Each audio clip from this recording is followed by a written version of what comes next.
1 million, Benedict Cross announced, his voice slicing through the autumn air like he was daring someone to call his bluff. That's what I'll pay if any soul here can make that mutt sit calm for 5 minutes.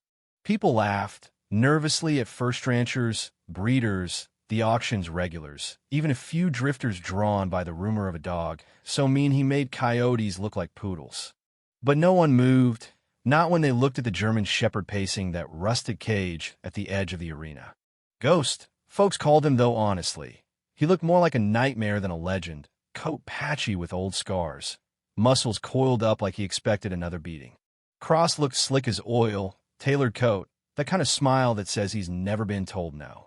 But even he didn't quite meet Ghost's size. The handler's big men, rodeo types, were all nerves as they cracked open the kennel with heavy gloves and poles. Ghost hit the end of his rope so hard the post rattled, dust swirling around his paws, barking with a fury that didn't sound angry. Exactly, just hollow, like he was warning the world to stay the hell away. You know what I mean? Nobody stepped forward, not the trainers in the stands, not even the cocky cowboys who usually bet on anything that breathes. So when a kid barely 12, hair in her eyes and sneakers scuffed, raw walked out into the ring, everyone just froze. Willow Hayes, she looked like she ought to be anywhere but here. Her grandma, Miriam, was hollering from the bleachers, but Willow didn't flinch, just fingered the old harmonica in her pocket, her mother's, initials worn almost smooth by time.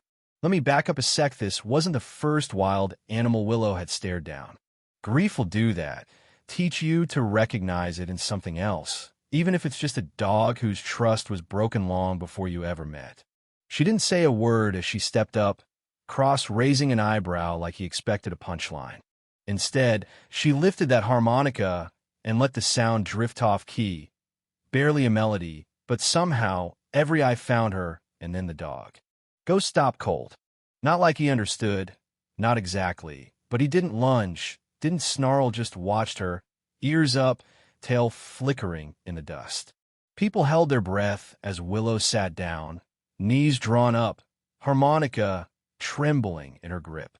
Ghost, this monster no one could touch, just circled once, and then, I swear, sat right beside her. Didn't touch, didn't beg, just sat. The 5 minutes passed, and no one even looked at their watch. Cross's smug grin faded, replaced by something meaner anger, sure, but maybe a little fear. He spun on his heel and stormed off, leaving the crowd to stare at a girl and a dog and a silence louder than applause. Miriam met Willow at the gate, hands shaking, eyes wide. "He's coming home," Willow said, and that was that. They walked back to the battered pickup with Ghost trotting at her heels. No leash, no rope, just a kid and a dog with nothing left to prove. If you'd asked anyone in Hollow Creek that night, they'd have told you the story ended there. But real life's messy, eh? Ghost wouldn't come inside the house, wouldn't touch food from a bowl, and if you so much as rattled the chain, he'd freeze up, whole body trembling like he expected pain.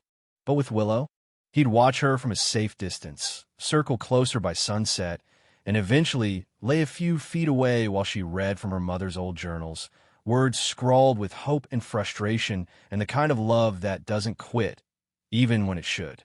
It was Dr. Claire Monroe, the local vet, who finally put words to what everyone felt. It's not just trauma, it's training layered in with cruelty. Somebody wanted obedience and settled for fear. Clara visited often, never rushing, always leaving treats out, reading quietly, letting Ghost decide the pace. Eventually, he let her touch him just once, a hand on his side, feeling old scars beneath the fur. That autumn, with frost clinging to the windows and Ghost still skittish as a deer, word reached town that Benedict Cross wasn't done. He scheduled a public demonstration at the Sage Valley Fair, his own prize dog, another so-called lost cause, versus Ghost, as if this was all some parlor trick. Cross wanted to remind folks who really held the leash. The fairground buzzed, kids climbing fences, ranchers muttering into their coffee, everyone ready for a show. Willow stepped into the ring with Ghost beside her, not behind, not dragged, just walking calm as you please. She didn't use a lead, didn't bark orders, just moved with purpose, and Ghost matched her every step. The crowd, restless at first, hushed when she stopped and pulled out the harmonica. Again, no tune anyone recognized, just soft, winding notes that floated across the ring. Ghost laid down, head on his paws as if saying, "I'm not afraid." Cross strutted in next, handlers dragging a big shepherd, wild-eyed and snapping at the lead. His men came in with clickers and shock collars, barking orders, treating the ring like a battlefield. The poor dog thrashed, crowd cringing, but before things turned ugly, Ghost stood up, walked right over, slow and unthreatening, and sat across from the other dog, eyes soft, tail still. The other shepherd, all snarl and spit, hesitated, then like he remembered some life before the pain settled beside Ghost. Willow raised her harmonica again, and for a heartbeat, the arena was quiet as prayer. The place erupted cheers, camera flashes, parents crying, kids yelling Ghost's name.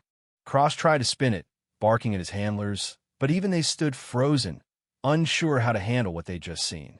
Two broken dogs, unmoved by force, but joined by something gentler. It didn't take long for the story to spread clips online, headlines about the girl who listened. At school, Willow felt the stares but let them slide. At home, life changed in quieter ways.